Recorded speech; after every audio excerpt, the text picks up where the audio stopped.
Soyez les bienvenus au nom du Dieu trois fois saint. Le thème de ce dimanche, c'est « En route vers la croix ». Une croix qui, pour aussi horrible qu'elle soit, témoigne de l'amour de Dieu. Un amour qui n'occulte pas la dure réalité de nos vies, mais un amour qui nous pousse à porter nos regards par-delà les difficultés.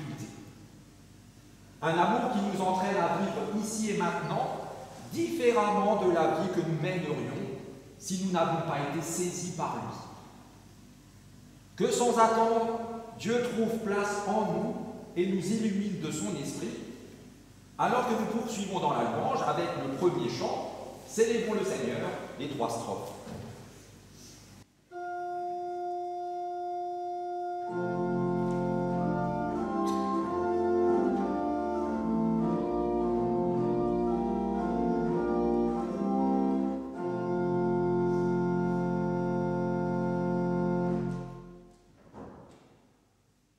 Amen.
Et nous prions ensemble avec les mots du psalmiste au psaume 31.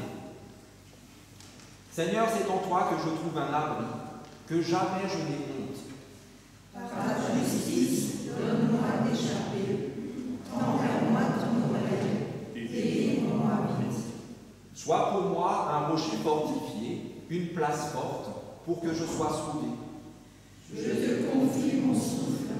Tu m'as libéré, Seigneur, Dieu de loyauté. Mon allégresse, ma joie, je les trouve en ta fidélité, car tu vois mon affliction, tu connais mes détresses. Fais-moi grâce, Seigneur, car je suis dans la détresse. Ma vie s'épuise dans le chagrin, mes années dans les soupirs. Ma force vacille à cause de ma faute, mes os sont rongés. Sois pour moi un rocher fortifié, une place forte, pour que je sois sauvé. Car tu es mon roc, ma forteresse. À cause de ton nom, tu me conduiras, tu me dirigeras.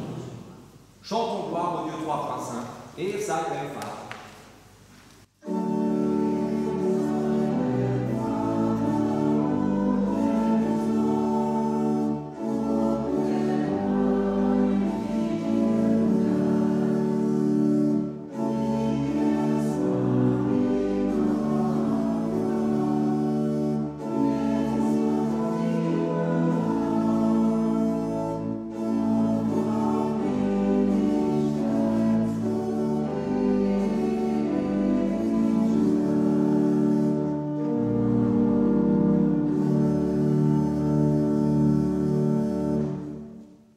Parce que nous sommes sûrs de l'amour de Dieu pour nous, nous pouvons reconnaître devant lui ce qui nous sépare de lui. Seigneur, à la lumière de ton amour, nous apparaissent nos propres obscurités. Devant toi, nous voulons toutes les déposer, celles de nos vies et celles de notre monde, pour que tu les transformes et pour que tu nous transformes. À tes pieds, nous déposons nos intransigeances et nos impatiences, nos arrogances et nos faiblesses, tous nos manques d'amour, comme aussi notre peur du regard des autres, lorsque nous préférons taire nos convictions pour être acceptés par le monde. Ne nous laisse pas dans nos ténèbres, ni sous le poids de nos erreurs, mais accorde-nous ton pardon, comme aussi celui de tous ceux que nous avons blessés. Seigneur, nous t'en prions, prends pitié de nous. Barme dich.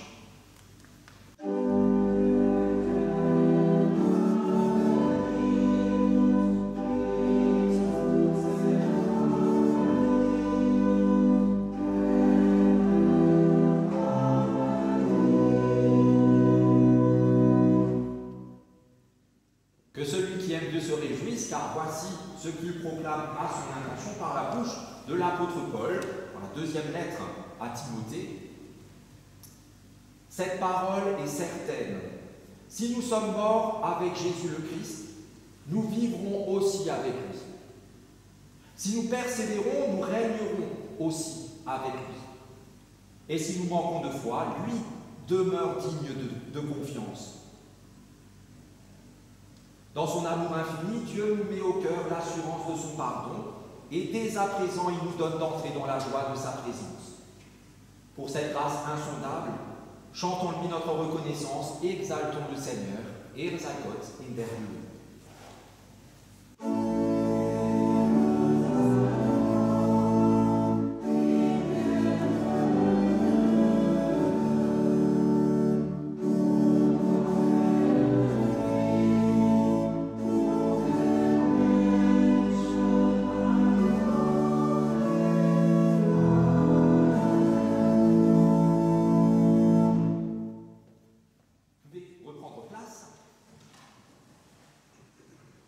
Et avant d'entendre la première lecture pour ce matin, nous prions pour que ces paroles deviennent pour nous paroles de vie. Dieu des grâces éternelles, tu quittes les divins cieux pour emprunter un chemin poussiéreux, un chemin qui te mène à la mort et qui pourtant nous donne la vie. Ce chemin, ton chemin, tu ne veux pas le parcourir sans nous, malgré nos hésitations, malgré nos appréhensions, malgré nos résignations. Sur ce chemin qui s'ouvre devant toi, tu te charges de la croix du monde pour nous épargner son poids trop lourd. Ta vie en exemple, nous voulons te suivre. Seigneur, donne-nous à présent d'accueillir ta parole comme la nourriture dont nous avons besoin. Nous te le demandons au nom de Jésus-Christ, ton Fils, notre Seigneur, qui vit et qui règne avec toi, Père, et le Saint-Esprit, un seul Dieu, pour les siècles des siècles.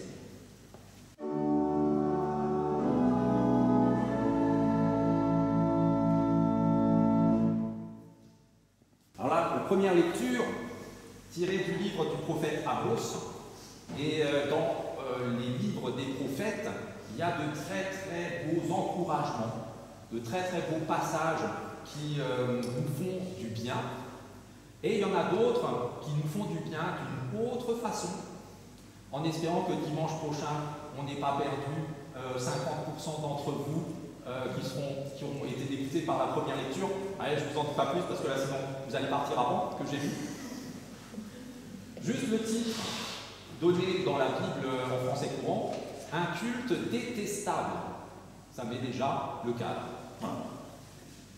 Et donc c'est Dieu qui parle par la bouche du prophète Amos et qui dit ceci. Je déteste vos pèlerinages. Je ne veux plus les voir, dit le Seigneur.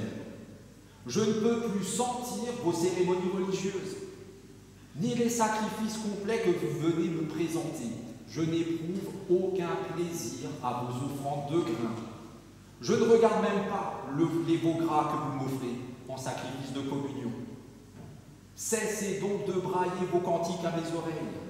Je ne veux plus entendre le son de vos harpes. Laissez plutôt libre cours au droit.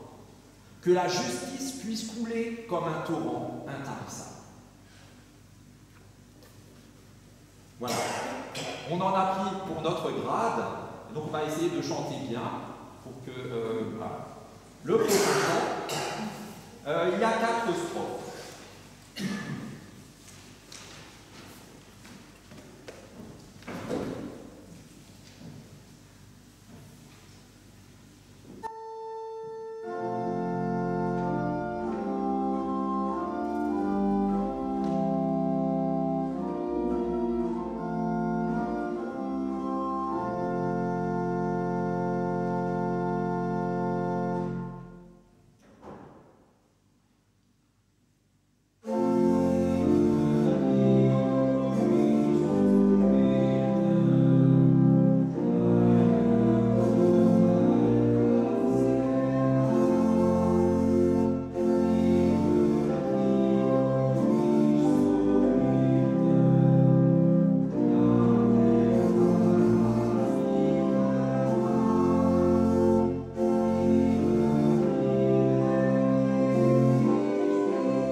d'abord le mot d'ordre, le verset auquel nous sommes confiés aujourd'hui pour la semaine qui commence.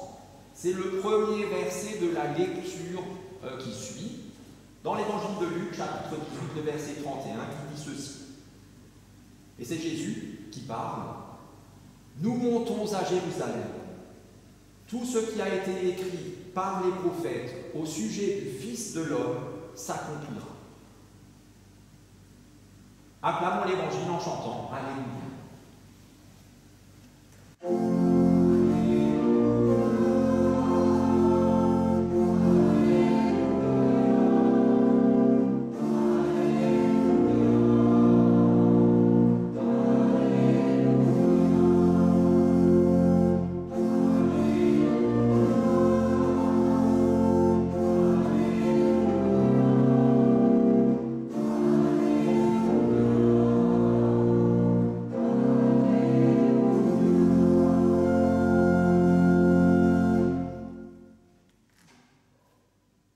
Et donc la suite de l'évangile de Luc chapitre 18.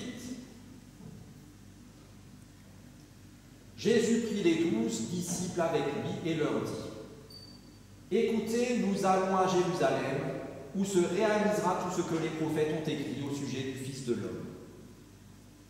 On le livrera aux païens, qui se moqueront de lui, qui l'insulteront et qui cracheront sur lui. Ils le frapperont à coups de fouet et ils le mettront à mort. Et le 3e jour, il se relèvera de la mort. Mais les disciples ne comprirent rien à cela. Le sens de ces paroles leur était caché et ils ne savaient pas de quoi Jésus parlait. Comme ils approchaient de Jéricho, un aveugle, assis au bord du chemin, mendiait. Et quand il entendit la foule qui avançait, il demanda ce que c'était. On lui apprit que Jésus de Nazareth passait par là. Alors l'aveugle s'écria : Jésus, fils de David, aie pitié de moi. Ceux qui marchaient en avant lui faisaient des reproches pour qu'il se taise.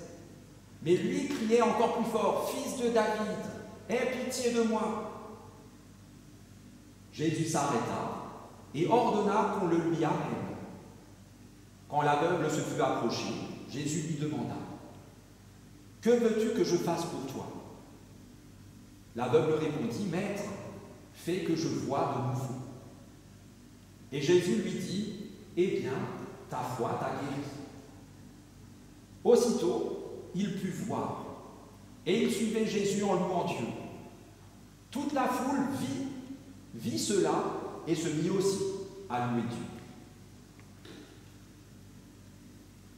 Seigneur, ta parole est la vérité. Enseigne-nous à marcher selon ta vérité. L'aube s'attire au Christ.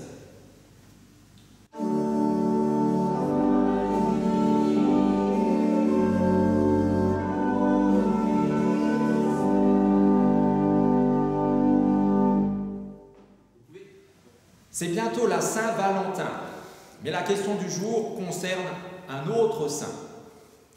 Alors je ne sais pas si c'est votre cas, vous allez me dire, mais beaucoup de gens sont comme saint Thomas. Ils ne croient que ce qu'ils voient. Est-ce votre cas? Oui, vous avouez, parce que j'ai tourné la caméra. Ok. C'est pour ça que je la tourne. Comme ça, vous êtes plus facilement sincère. Très bien. Alors, figurez-vous que moi, pas. Alors, pas du tout. Je ne suis absolument pas comme saint Thomas. Et ce n'est absolument pas parce que j'ai la vue qui baisse. Ça n'a rien à voir avec ça. Ce n'est pas parce que j'ai des lunettes. Non, même si je n'ai jamais vu de mes propres yeux ce qu'on appelle un miracle surnaturel, je crois vraiment au miracle. Comme celui dont a bénéficié cet aveugle à qui Jésus a rendu la vue. Je crois vraiment que cet aveugle a recouvré la vue. Les yeux dans les yeux, je peux vous dire que je crois qu'un aveugle peut véritablement recouvrer la vue grâce à Jésus. Je crois qu'un paralysé peut véritablement retrouver l'usage de ses jambes grâce à Jésus. Je crois même qu'un mort peut véritablement revenir à la vie grâce à Et je crois aussi que ceux qui partagent effectivement la foi chrétienne, fondée sur le vide du tombeau au matin de Pâques, devraient être d'accord sur ce point. En Jésus, les morts reviennent à la vie. Ne me dites surtout pas que ce n'est pas ça que vous croyez, sinon je vous inscris au catéchisme samedi matin 10h. Mais je crois surtout que Jésus ne fait pas les premiers miracles, la vue, les jambes, etc., tout ça, sans faire aussi et d'abord cet ultime miracle, la résurrection. Jésus ne guérit pas des yeux pour guérir des yeux, ni des jambes pour guérir des jambes. Je crois que ses yeux et ses jambes sont autant de signes particuliers d'un plus grand miracle, qui est le retour à la vie. Chaque œil et chaque jambe guérie par Jésus participe et vise la guérison de l'être tout entier. Souvenez-vous de ce paralytique que 4 de ses amis amènent sur son lit, montent sur le toit, enlèvent les tuiles ou je ne sais pas ce qu'il y avait au-dessus, et descendent cet homme couché sur son lit, ne pouvant pas bouger, jusqu'aux pieds de Jésus. Jésus n'a pas commencé par lui dire « Tu es guéri de ta paralysie, lève-toi et rentre chez toi ». Il a commencé par lui dire « Tes péchés sont pardonnés ». Et théologiquement, on devrait dire « Ton péché est pardonné ». Pas les petites fautes, les petites erreurs, tout ça. Non, ta séparation d'avec Dieu, elle est réduite à néant. Je te réconcilie avec Dieu. Et seulement après, tes jambes aussi. Vas-y. Oui, je crois que tout comme nos propres bobos, on a tous des bobos, quelque part. Alors, bobos, ça ne vous parle peut-être pas assez, parce qu'on a plus. La plupart d'entre vous, je le sais, ont plus que des bobos. Nos soucis, nos maladies, nos larmes, nos misères, nos deuils, etc. Tout ça, ce sont les signes particuliers d'une plus grande détresse que nous vivons. Ce sont les signes particuliers de notre séparation d'avec l'amour de Dieu. Et de la même façon, les guérisons particulières sont les signes de la guérison suprême et ultime qui nous est offerte par notre Sauveur, la réconciliation avec Dieu. Comme au moment du baptême, les quelques gouttes d'eau qu'on met sur le front du baptisé sont le signe du baptême plein et entier, âme, corps et esprit du baptisé. Comme le minuscule bout de pain ou l'hostie et le schluck de vin qu'on prend à la Sainte Seine sont les signes de la pleine et entière communion dans le corps et le sang du Christ. Voilà. C'est un tout petit truc qui dit tout le reste. C'est pour ça que je crois que Jésus prend toujours en compte notre être tout entier, corps, âme et esprit, et pas seulement une partie. Pour certains, pour celui-là, les yeux, pour l'autre, un doigt de pied, etc. Non, ce qui l'intéresse, c'est tout notre être. Jésus veut que nous ayons bon pied, bon œil. Pas juste une bonne vue, pas juste des jambes pour courir le 100 mètres en moins de 10 secondes. Il veut que nous ayons bon pied et bon œil, tout. C'est la santé de notre être tout entier qui lui importe. Et ça, c'est une réalité qui n'est pas facile, évidente à concevoir ni à accepter, parce qu'elle nécessite de notre part un effort particulier. Cette phrase, je l'ai déjà dite plusieurs fois au cours des dimanches passés. On a beaucoup de soucis à accepter la simplicité de l'Évangile. Parce qu'ici, comme l'aveugle, il nous faut ouvrir les yeux. Et ça, on n'aime pas. On n'aime pas. Ouvrir les yeux, mais pas n'importe comment. Les ouvrir courageusement, sans avoir froid aux yeux. On peut bien avoir 12 dixièmes à chaque œil ou une bonne paire de lunettes. Bien souvent, on ne voit pas plus loin que le bout de notre nez. Non, et ça on aime bien, ça on connaît. Un peu plus loin ou autour, c'est dangereux. Bien souvent, notre horizon s'arrête à nos soucis, à nos tristesses, à nos douleurs. Elles sont réelles, elles sont pénibles, c'est vrai. Elles sont prises en compte. Mais nous, on s'arrête à ça et on s'écroule sous ce poids. Bien souvent, ce ne sont pas des yeux, mais du cœur que nous sommes myopes. Bien souvent, on est même totalement aveugle à tout le reste, même à l'évidence, surtout à ce qui saute aux yeux, à ce qui se voit pourtant à l'œil nu, du moins qu'on accepte de voir, l'amour de Dieu. Oui, pour réaliser que Dieu veut la bonne santé de tout notre être tout entier, nous devrons ouvrir l'œil et le bon, c'est-à-dire être particulièrement vigilants, attentifs aux signes qu'il nous donne, aux paroles qu'il prononce. Ces paroles qui sont prononcées à notre intention, pas juste à ses disciples il y a 2000 ans, aux gestes qu'il ose, aux promesses qu'il nous fait, et toujours garder cette réalité à l'œil, c'est-à-dire à l'esprit. À ce moment-là, nous pouvons nous engager dans une suite, suivre Dieu les yeux fermés. On a besoin qu'il nous ouvre les yeux pour pouvoir le suivre les yeux fermés. À ce moment-là, on n'a plus besoin de la vue. C'est plus la peine. Et c'est paradoxal, c'est vrai, mais c'est surtout le signe d'une très grande confiance. Le suivre comme on suit l'amour de notre vie, notre chérie, celle ou celui qui nous a tapé dans l'œil, vous vous souvenez, à un bal, je regarde Marguerite, à un bal, vous vous souvenez, pouc, ah, c'est lui. Si bien qu'il ou elle est le ou la seule que l'on dévore des yeux, si bien qu'on n'a plus Dieu pour qui ou quoi que ce soit d'autre. On ne voit plus que lui. On ferme les yeux, on dort, on voit que cette personne aimée. Alors attention, ne nous mettons pas le doigt dans l'œil jusqu'au coude. Le premier à faire les yeux doux à l'autre, c'est Dieu, pas nous. Là, alors je vous entends déjà penser, certains, fort, mon œil, Dieu nous faire de l'œil. Ouais, pourquoi pas dire qu'il nous fait du pied aussi pendantillé? C'est les gros yeux qu'on a l'habitude de voir chez Dieu. Dieu nous fait les gros yeux, pas des yeux de merlanfrie.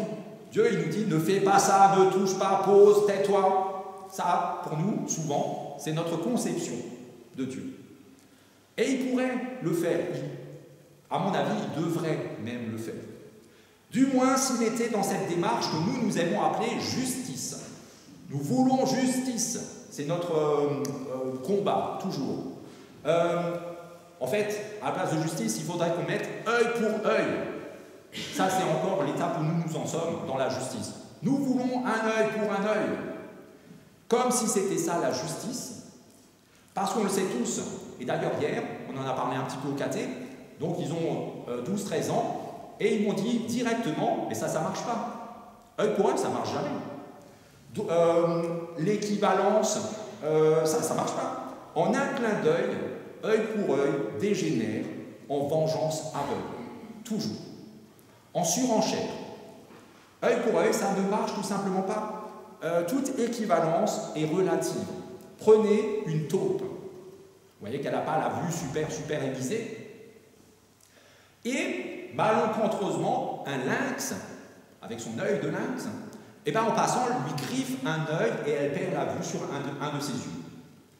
Et si elle exige œil pour œil, cet œil de lynx aussi doit être coupé. Mais ça ne marche pas parce qu'avec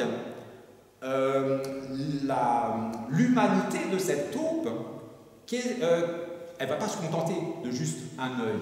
Elle va vouloir aussi sa voiture, sa maison sur la Côte d'Azur, la moitié de son compte en banque, si bien que ce lynx n'aura même plus les yeux pour pleurer.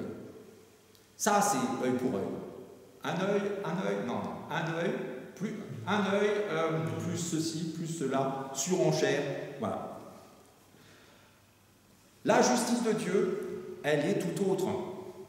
Pour une seule et bonne raison, nous sommes la prunelle de ses yeux. Si vous aimez quelqu'un de tout votre cœur et qu'il vous arrache un œil, vous n'exigerez même pas un cil de lui. Tout ce que Dieu veut pour nous, tout ce qu'il nous promet, ce n'est que pour nos beaux yeux. Formidable, hein? Il nous aime. Et alors même que nous devrions lui sortir par les yeux et par les autres orifices, parce que nous sommes loin de lui obéir au doigt et à l'œil, très très loin, parce que tant de choses dans nos vies ne sont que de la poudre aux yeux, eh bien Dieu ferme volontairement les yeux. Même ceux qu'il a derrière la tête, il nous voit quand on pense que non, on est tranquille. Mais même ceux-là, il laisse passer. Il les ferme sur ce que nous mériterions pour nous donner ce qu'il veut que nous ayons. Alors avons-nous les yeux bien ouverts sur cette réalité? Saisissons-nous combien nous sommes précieux pour Dieu et combien il veut pour nous la guérison ultime. De tout notre être, le plus grand miracle, la réconciliation avec lui. Laissons Dieu nous regarder avec ses yeux d'amour et adoptons nous aussi ce regard. Sur nous-mêmes déjà, difficile. Sur les autres, impossible. Sur Dieu, indispensable. Alors cette réconciliation qui lui coûte les yeux de la tête, mais qu'il se réjouit de payer, nous sera parfaitement et définitivement acquise. Amen.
éternel. Parmi nous, certains n'ont plus la force de faire face aux luttes du quotidien. C'est pourquoi nous te prions, sois leur force. Parmi nous, certains sont noyés de tristesse et leur âme est abattue. C'est pourquoi nous te prions, sois leur consolation. Parmi nous, certains ont une vie de famille chamboulée ou une vie professionnelle stressante et leur cœur ne connaît plus la paix. C'est pourquoi nous te prions, sois leur sérénité. Parmi nous, certains subissent la maladie ou la solitude. C'est pourquoi nous te prions, sois leur guérison.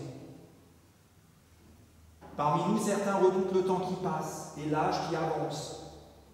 C'est pourquoi nous te prions, sois leur encouragement. Parmi nous, certains n'osent pas accomplir ce dont ils sont capables. C'est pourquoi nous te prions, sois leur motivation. Dieu des grâces éternelles, nous te demandons d'éclairer nos pensées, d'illuminer nos consciences, d'apaiser nos cœurs et d'ouvrir notre esprit comme aussi nos mains, alors que nous te rendons grâce pour tout ce dont tu nous as déjà comblés. À toi qui fais de nous tes enfants, c'est en enfant que nous te disons la prière que Jésus, notre frère, nous a lui-même apprise. Notre Père, qui es aux cieux, que ton nom soit sanctifié, que ton règne vienne, que ta volonté soit faite sur la terre comme au ciel. Donne-nous aujourd'hui notre pain de ce jour. Pardonne-nous nos offenses, comme nous pardonnons aussi à ceux qui nous ont offensés. Et ne nous laisse pas entrer en tentation, mais délivre-nous du mal, car c'est à toi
Allons dans cette journée dans nos vies, encouragés et affermis par cette promesse de Dieu, dans le livre du prophète Ésaïe, qui dit ceci: « Voici le jeune tel que je l'aime. » C'est libérer les hommes injustement enchaînés. C'est les délivrer des contraintes qui pèsent sur eux. C'est rendre la liberté à ceux qui sont opprimés. C'est supprimer tout ce qui les tient esclaves. C'est partager ton pain avec celui qui a faim. C'est ouvrir ta maison aux pauvres et aux déracinés. C'est fournir un vêtement à celui qui n'en a pas. Et ne pas te détourner de celui qui est ton frère. Alors ce sera pour toi l'aube d'un jour nouveau. Ta plaie ne tardera pas à se cicatriser. Le salut te précédera et la glorieuse présence du Seigneur sera ton arrière-garde. Et qu'ainsi Dieu notre Père, par son Esprit, vous accompagne et vous conduise, qu'il vous affermisse dans son alliance éternelle, en Jésus-Christ son Fils, notre Seigneur. Et soyez bénis, vous êtes bénis. Amen.